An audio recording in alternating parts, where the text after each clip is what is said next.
Hello friends, कैसे आप सब लोग and thanks for watching my channel. तो एक और हफ्ता ख़त्म हो चुका है और इस शुक्रवार को हम बोल सकते हैं कि शुक्र है कि शुक्रवार है ना। पिछले हफ्ते जिन्होंने भी मेरा वीडियो देखा तो मैंने ये बोला था कि कंसोलिडेशन में चला गया है। और अगर आप प्राइस एक्शन को देखते हैं तो आपको पता चलेगा कि हमने जो डिस्कस किया था उस तरीके से बाज़ार मूव कर रहा है या नहीं, कि हमने सही सेंस किया था या नहीं किया था। तो आप चाहे तो पिछला वीडियो देख सकते हैं। नाउ ये निफ्टी का क्लोज़ है फ्राइडे का, ये आखिरी दिन का क्लोज़ है। ये थोड़ा सा प्राइस एडजस्ट होगा लेकिन फ्लैट टू पॉजिटिव 67 पॉइंट ऊपर दिख रहा है, 60 पॉइंट पकड़ लीजिए। वहीं बैंक निफ्टी देखिए 1.5%, क्योंकि बैंक निफ्टी में सबसे ज़्यादा पिटाई हुई थी तो 1.5% ऊपर है, 686 पॉइंट ऊपर दिखाई दे रहा है। लेकिन जहाँ तक हमें यहाँ पे देखने की बात है कि पिछले एक हफ्ते का परफॉर्मेंस, तब आप देखेंगे कि निफ्टी जो है ये फ्लैट टू नेगेटिव था, जो कि मैंने डिस्कस किया था या हमने डिस्कस किया था, देखा था पिछले वीडियोस में कि निफ्टी का ट्रेंड क्या है। और वहीं बैंक निफ्टी का भी हम देखेंगे तो ये देखिए, ये भी फ्लैट टू नेगेटिव ही था, 185 पॉइंट नीचे। ये जो आखिरी दिन का जो 600 पॉइंट का रिकवरी था उसने आधा लॉस को रिकवर कर लिया, लेकिन फिर भी आधा परसेंट बैंक निफ्टी नीचे और वही लगभग लगभग आधा परसेंट ही निफ्टी नीचे। तो कंसोलिडेशन पूरी तरीके से यहाँ पे दिखाई दे रहा है। और अगर आप फ्राइडे का देखेंगे तो देखते हैं कि सेक्टोरल इंडाइसिस में क्या हो रहा है। तो यहाँ पे देखिए, मार्केट में अभी करेक्शन का पैटर्न बदल गया है। आपको हर चीज़ गिरता हुआ नहीं दिखेगा। हो सकता है आपको लगे कि, बहुत लोगों को लगता है कि अरे करेक्शन कहाँ हुआ है, बहुत लोगों को लगता है यार बहुत करेक्शन हो गया। ये डिपेंड करता है कि आप बाज़ार के कौन से हिस्से में निवेशित है और आपके पास क्या क्या है। उस हिसाब से देखिए, निफ्टी बैंक 1.38% ऊपर, निफ्टी ऑटो यहाँ पे 0.37% नीचे। उसके बाद फाइनेंशियल सर्विसेज में थोड़ी सी पॉजिटिविटी है, एफएमसीजी में पॉजिटिविटी है, आईटी थोड़ा सा नेगेटिव है, मीडिया नेगेटिव है, मेटल 1.5% नीचे है, फार्मा पीएसयू बैंक ये ऊपर है, प्राइवेट बैंक सबसे ज़्यादा परफॉर्म कर रहे हैं। वही रियल्टी फ्लैट है, हेल्थ केयर ऊपर है, और ऑयल एंड गैस 1.4% नीचे है। तो यहाँ पे हर सेक्टर, हर इंडाइसिस जो है, हर एक सेक्टर जो है यहाँ पे अलग अलग तरीके से परफॉर्म कर रहा है। तो पैसा एक जगह से दूसरी जगह शिफ्ट हो रहा है, वो क्लियर यहाँ पे दिखाई दे रहा है। तो इसीलिए आप हर इंडिविजुअल के अलग अलग नैरेटिव बनेंगे, लेकिन ओवरऑल अगर नेट नेट बोला जाए तो आपको क्या दिखाई देगा अगर इंडेक्स लेवल पे, क्योंकि हम इंडेक्स को बेंचमार्क रखे उसके बेस पे हम मार्केट को ट्रैक करते हैं। तो चाहे वो निफ्टी देखिए, चाहे आप बैंक निफ्टी देखिए, आपको कंसोलिडेशन ही नज़र आएगा।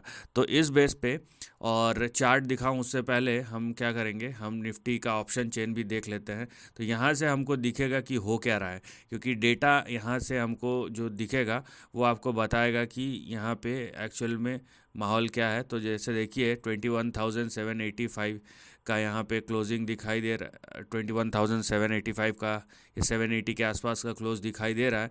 तो अगर हम यहाँ पे अ, अगर हम यहाँ पे, अब देखिए ये निफ्टी का वीकली चार्ट है, तो यहाँ पे आपको क्लियरली दिखाई देगा कि ऊपर 22,000 में हाईएस्ट ओआई है कॉल में, और नीचे आपको दिखाई देगा जो हाईएस्ट ओआई बिल्डअप हुआ है वो लगभग लगभग 21,500 पे के आसपास है।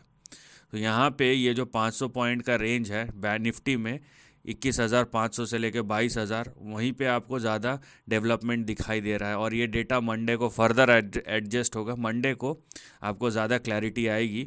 तो ये फिर भी यहाँ पे अब एक चीज़ दिखाई दे रहा है कि ऊपर 22,000 और नीचे जो है 21,500, तो ये 500 पॉइंट का रेंज यहाँ पे कहीं ना कहीं दिखाई देगा। वहीं हम अगर बैंक निफ्टी को देखते हैं तो बैंक निफ्टी का जो क्लोज़ है वो है 45,634 पे, 45,634। और यहाँ पे अगर हम देखेंगे तो ऊपर जो सबसे ज़्यादा ओआई बिल्डअप है वो है 46,000 पे, और नीचे आपको दिखेगा 45,000 पे।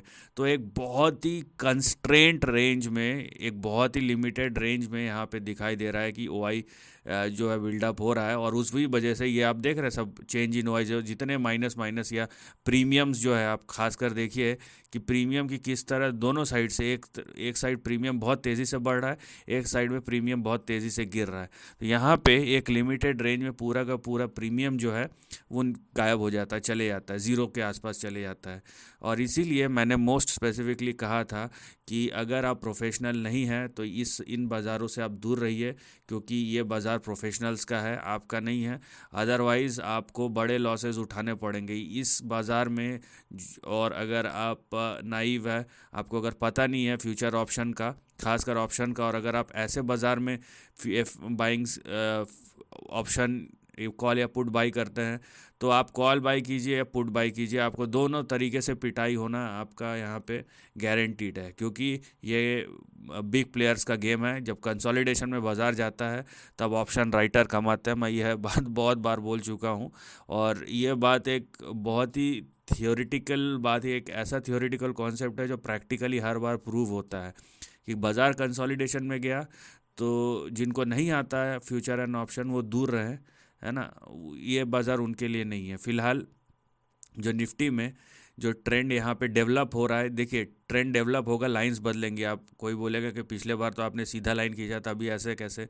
तो यहाँ पे जो ट्रेंड फ़िलहाल दिखाई दे रहा है, एक असेंडिंग ट्रायंगल जैसा पैटर्न दिखाई दे रहा है, जहाँ पे अब देखिए कि ऊपर जो है रेजिस्टेंस आपको लिमिटेड दिखाई देगा, नीचे कहीं ना कहीं ये एक अप ट्रेंडिंग आपका जो लो फॉर्मेशन हायर लोस का जो पैटर्न है वो भी दिखाई देगा। तो ये एक्चुअली पॉजिटिव है, अनलेस कि ये नीचे का लाइन टूट जाए।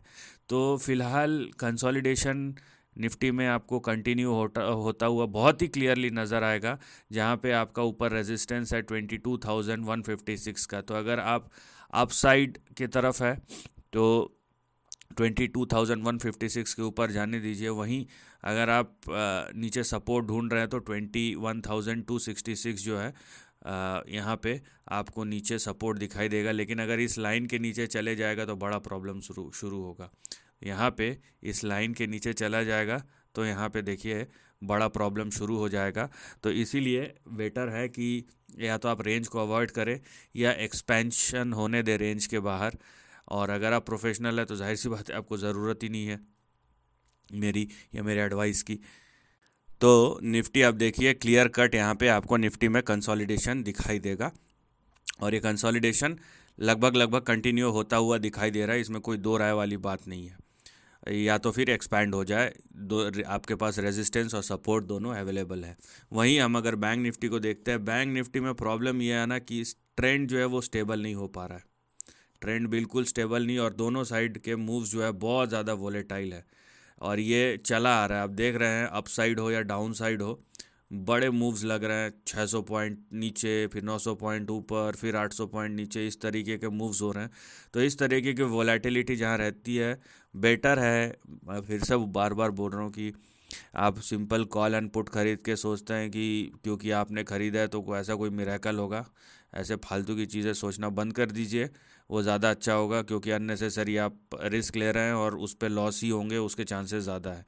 तो यहाँ पे बैंक निफ्टी में आप देखिए रेजिस्टेंस है 46,328 और 46,400, ये आपका रेजिस्टेंस हो गया ऊपर। और सपोर्ट जो खुला हुआ है उसमें कोई चेंज नहीं है, ठीक है। मैंने यही लेवल पिछले हफ्ते भी मैंने दिखाया था, क्योंकि निफ्टी बैंक का जो प्राइस एक्शन है वो अलग है और निफ्टी का अलग है। तो निफ्टी बैंक के लिए आपके जो दो बड़े सपोर्ट लेवल है नीचे, वो कुछ इस तरीके से हैं। अब देख लीजिए कि अगर 46,300 और 46,400 इन दोनों के नीचे अगर बैंक निफ्टी ट्रेड कर रहा है तो अगले बड़े सपोर्ट है वो 43,350 और 42,120, ये आपके बड़े सपोर्ट है। और ये इसलिए है कंपैरेटिवली क्योंकि निफ्टी बैंक का वोलेटिलिटी ज़्यादा है, इसके मूवमेंट ज़्यादा है। आप क्या कर सकते हैं, इसको भी अगर नैरो डाउन करना चाहते हैं तो जो अभी बहुत ही रीसेंट का जो सपोर्ट है उसको आप फोकस कर सकते हैं कि क्या निफ्टी बैंक जो है यहाँ पे 44,460 के ऊपर सस्टेन कर रहा है या नहीं। अगर तो ये कर रहा है तो आप फिर से 46,400 तक जा सकते हैं, लेकिन वहाँ पे भी आपको रेजिस्टेंस ही मिलेगा। तो मुद्दे की बात यह है कि निफ्टी बैंक हो या निफ्टी हो, दोनों में कंसोलिडेशन दिखाई दे रहा है। डिफरेंस ये है कि निफ्टी बैंक में वोलेटिलिटी ज़्यादा है कंपैरेटिवली निफ्टी से। आपको क्या करना है, अगर आप प्रोफेशनल है तो प्रोफेशनल का मैनेजमेंट अलग होता है। अगर आप नहीं हैं तो फ़िलहाल ऐसे बाज़ार से, इंडेक्स से दूर रहिए, ठीक है। आप लॉन्ग टर्म पोर्टफोलियो बनाइए, कोई दिक्कत नहीं है उसमें।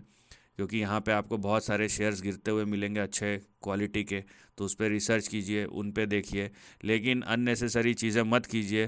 क्योंकि अभी देखिए, अभी ये साल इलेक्शन का है वो तो छोड़ दीजिए, लेकिन ईयर एंडिंग होता है, financial Indian financial year closing होता है, तो मार्च अप्रैल में, तो वहाँ पे हमेशा जो है बुक क्लोजिंग रहता है, बहुत सारे एक्टिविटीज़ होती है, तो उस समय वोलेटिलिटी रहता है।